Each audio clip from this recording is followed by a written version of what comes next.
starting to get ready for our third annual, can you believe our third annual Bahia Asuncion Trail Runners 5K fun run and 10K trail run championships. Can you believe that already? No. From how far we've come with it. Well, in that same vein of thought, we're going to continue our runner profile. I've got Gabriel Johnston here, who I know very well because he's my son. And he's been very,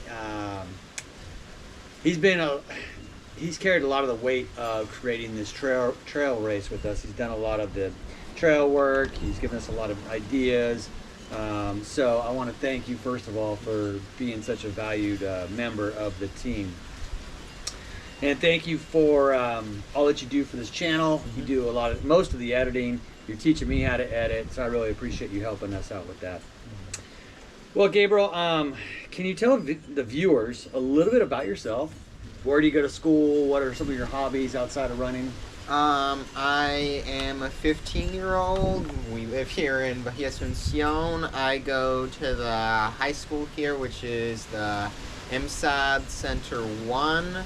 I am in second semester of the 10th year, and I like making videos, I like running, I like drawing, animating.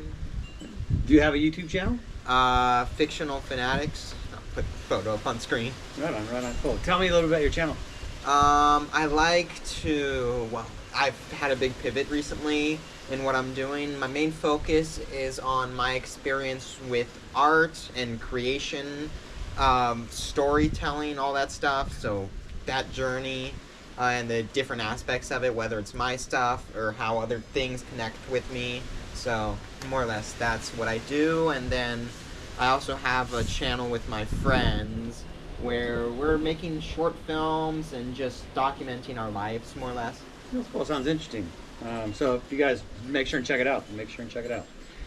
I think about how my journey into running has been a long, gradual progress, where yours has been a little bit different. But I think about all the races I've done, and especially the longer races, the harder races, where I'm doing everything I can to stay focused on staying in the race. I want to quit so bad, but I know that I know if I get to the next aid station, there's going to be little Mika and Gabriel playing and having fun, and it takes all the pain away. And I have this memory of when I was doing the Pacific Crest Trail 50-mile race outside of San Diego. We had gone up and we had camped there for the weekend. Mommy drove me down to Boulder Oaks to start, or I think it's Boulder Oaks. Anyway, at the start, and then I remember running up, and we were camped right on the course, and there you and your sister are just running around having so much fun. And I was like, we've learned to run since we were kids. And I don't know, somewhere along the lines we're told that running isn't fun. And I don't know why people say that. This is kind of a long-winded question, but how did you get into running? What are some of your favorite memories about running, if you have any favorite races, et cetera, et cetera? Tell the viewers, about your running. I've always thought, I guess it really started seeing you in second, where we lived in San Diego before we moved. We lived on Dictionary Hill, which has this big mountain, now nature preserve up there. And I always remember going out to walk on those trails. Back with my friends during recess, we would play tag and games like that, where running, you gotta be the fastest to win. So from that, I associated running with fun and games. I remember my friend, he used to be super fast, but slowly I was kind of building up my endurance based on that. 6th grade, you threw out the idea to me to join the middle school cross-country team, and without much experience, I said yes. Then I did some trainings with middle school. I started running more on my own. Then, of course, COVID hit, and then I moved over to mountain biking for a while, which I still do more or less, but that's mainly just for fun. But once we moved down here in Mexico, first of all, we sold my bikes, and it was going to be another 6 months till I got a new one. And then also, just because you guys were doing it, I decided to run, and slowly but surely, I started building up my endurance again. I was doing 3-4 miles for a while, and I need to bring even though I eat breakfast before, I'd be eating a bar during, because I didn't have good energy storage and maintenance, all that stuff. And then just slowly I've been upping my mileage. I remember we moved down here June 15th, I want to say, mid-June. Then that December 29th, I remember, we wanted to have like a 30K race, and that never happened, but we still did a 30K run. Mm-hmm. I think you guys stopped at like the 12-mile mark, but I'm like, I really want to finish it. And the last 7 miles were so painful. I walked the majority of it. I needed to sit down a bunch, but I got it done. And just from there, upping mileage more and more, getting faster and faster. We had the first trail race. Hang on, I'm going to slow you down. I'm going to slow you down because I want to take a step back. For me, the biggest transition for you was one when you ran cross country, which that was so much fun. I loved coaching cross country because, you know, we had the fastest people in San Diego running for us, and we had some of the slowest, but everyone was sure quick to give a high five, and to me, that's the spirit of running.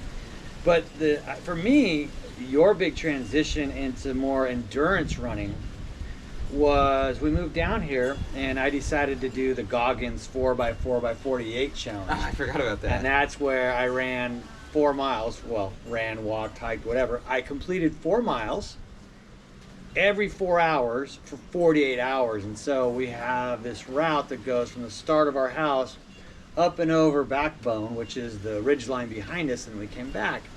And I think, I forgot how many miles you did. But I did all the night ones. I want to say 32 of the 48. Yeah, so you did a lot of miles, and you dug really deep, and you got to kind of experience what it's like to do an ultra event. And I think that's kind of, in my opinion, what got in your head about going farther. So I'll let you continue on. That jumped out at me. Yeah, that was February 2022, I want to say. And at that time, Hang on a sec. Remember, this is the cool thing about living in Bahia Asuncion. The police, they let us out. So in other words, we were going out and they stopped us out there. We let the authorities in the town know that we were going, because so they see lights, they don't think it's something bad happening. So they let us out of town on our way out with the police car, and then when we were finishing, I'm getting a tear in my eye thinking about it. When we were finishing, they brought the police truck up and they lit up the sirens for us. So it was it was a memorable race that we did. So. About a month before we did the 4x4 was when we started the running club here. So for the first, 2-3 months, maybe 4 months, every Monday at 5 or 6, I don't remember what it was at that point, we'd go to repeats up from the cross all the way down to the ocean. The first day there was a lot of people there. I mean, some of my classmates even, I think. The softball team came out one time. And like the group slowly got less in numbers, although there are a lot of runners who aren't really part of the group.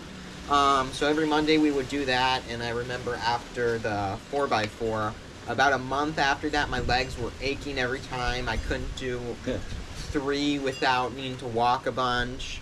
And then with the group, the community now built in the town, then we started organizing the race, and then we did another repeat, which is Wednesdays on this hill back here. I'm not sure if it's going to show up, but... La Diabla. Then the race happened, and stuff kept going. I kept upping my mileage. And then the second race happened here. And Asuncion, our race, okay. Our Asuncion race. And before that is when I really started to go harder. Most 2023, from like May onwards, I was doing between 6 and 9 miles average daily. I was doing more 30Ks than usual, where it's like almost once a month. By the time the race happened, we knew that we were going to get a lot more people coming, so I was trying to train up more. I thought I was going to place like end of top 10, but I really pushed myself during the race, and just from training on our hard course, our hard routes with all the climbing and sand, I somehow got second place. So the first race, the first year we did it, you got what place overall? Third. So you got third place overall. last year we had a stacked field. There was a lot of talent last year. You got second overall. So you're guaranteeing the viewers this year you're going to get first? Is that what I hear you saying? Oh, that's my goal. Did you hear that, everyone? That's his goal. He's coming for you. And in that race, we met a lot of really cool people from all over Baja Sur. The one that stands out to me most is Alejandro Gonzalez. He's from Vizcaíno, and he was the one who won the race. Nice kid. Very nice kid. He comes from more of a track and field background, and he is extremely fast. So the fact that I came second into him was really humbling, and after that I've done another race with him where he again did a lot better than me, though that was in Vizcaíno, so more of his home turf, and we've done school events together. Well, and I saw him at the State Olympics when Mika was doing the heptathlon. I saw him down there, and he's such a strong competitor, but he's got that huge smile. Like it's like, he's a close friend of mine. Does it even hurt when you run? Yeah. I was training for Cuyamaca 100K and Don Diablo and some of the bigger races, so I know you were able to get in some longer miles, helping me out. So I think I kind of hear where you're going with this is you're progressing up and your mileage was there, your base was getting there, and I know as your father, I felt comfortable that you were training in a smart way. I felt that you had the base to do some longer races. I didn't feel comfortable with you doing much more than 30 kilometers.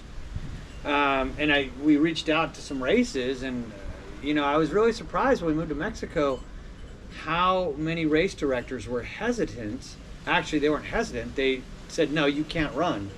And for me, I did not, and I still to this day, I do not understand it.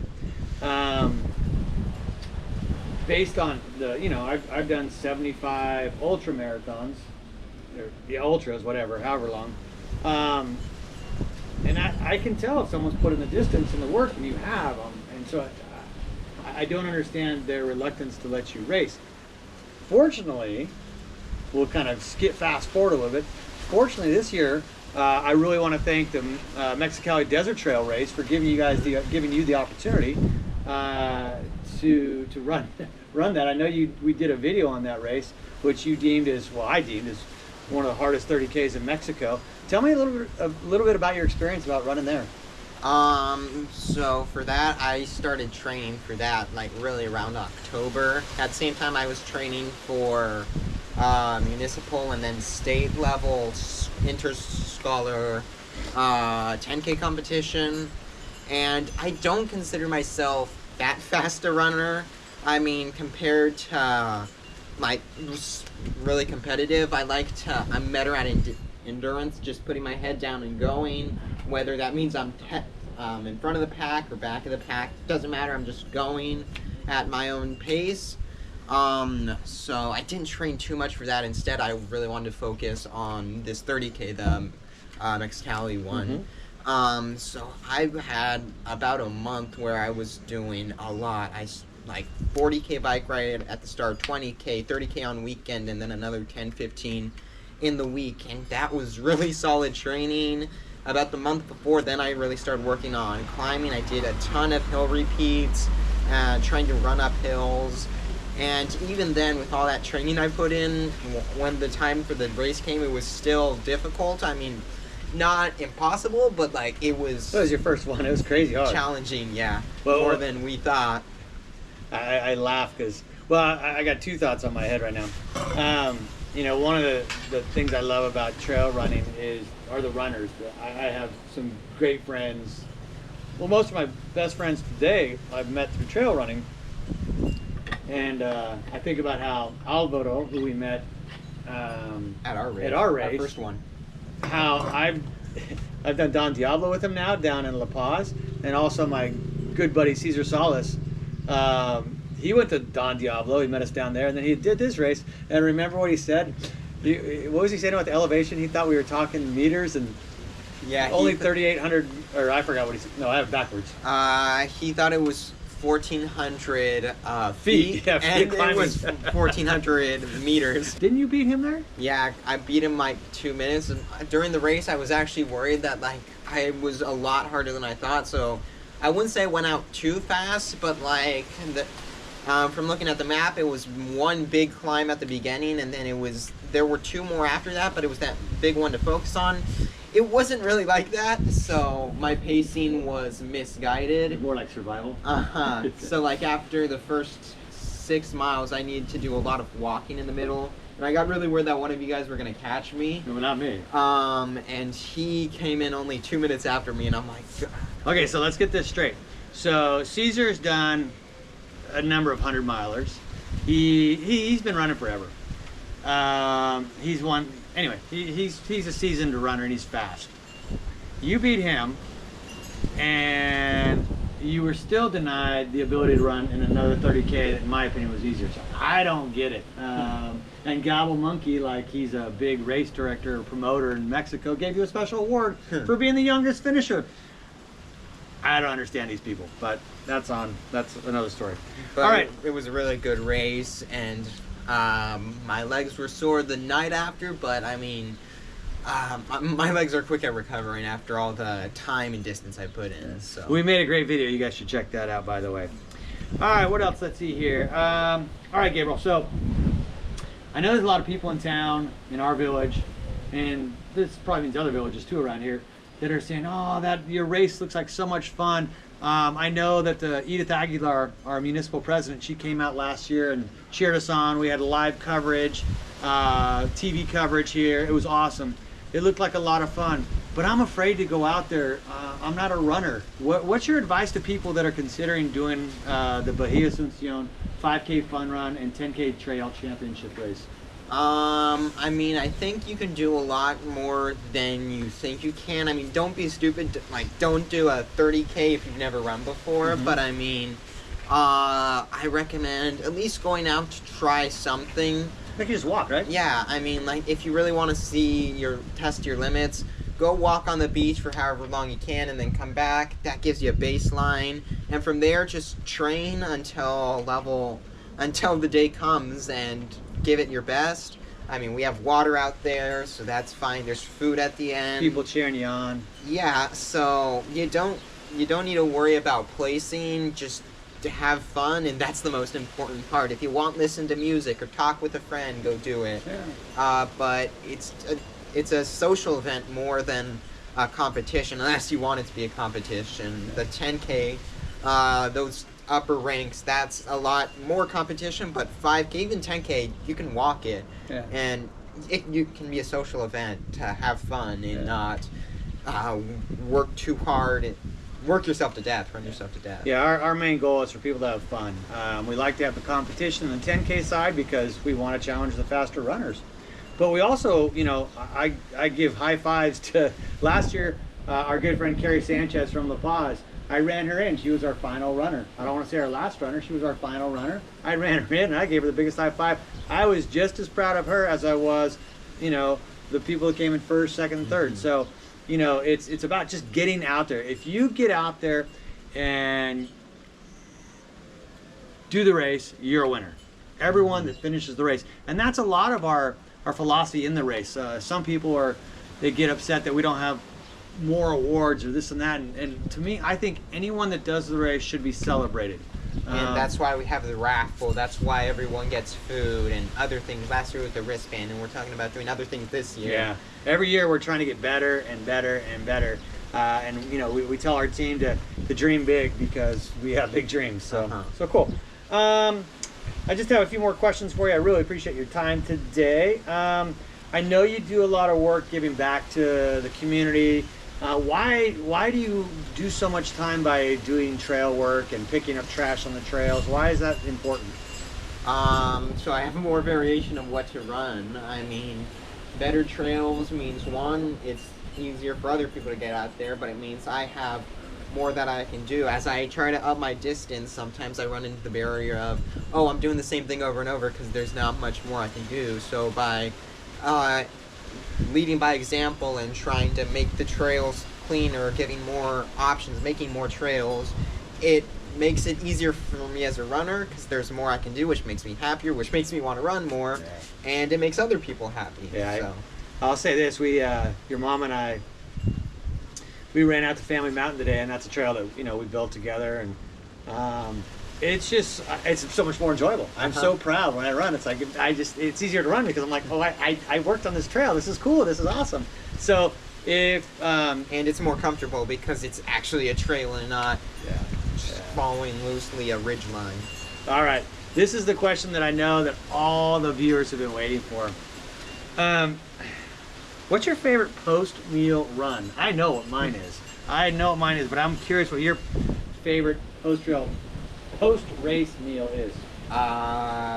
Something starchy to fill me up, so I'd say pizza. Pizza, okay. Yeah, I mean, it can be simple, especially after a race. You want it more simple a lot of times, so you're not filling your stomach up with too many different acids and flavors. It's simple, it's starchy, it's good. Okay, cool. Well, I'll tell you mine. My pre-race favorite meal is pizza and beer.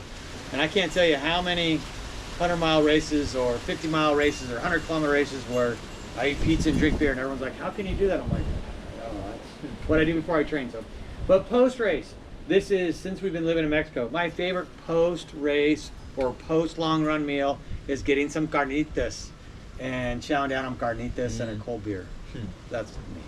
But, anything else, Gabriel, you want to share with the people?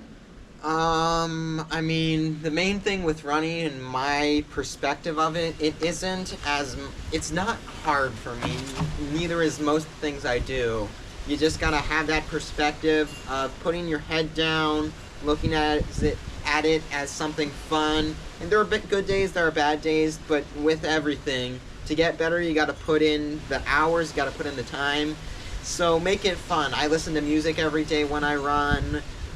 Sometimes I'm out there singing, or I'll do something short, I'll walk.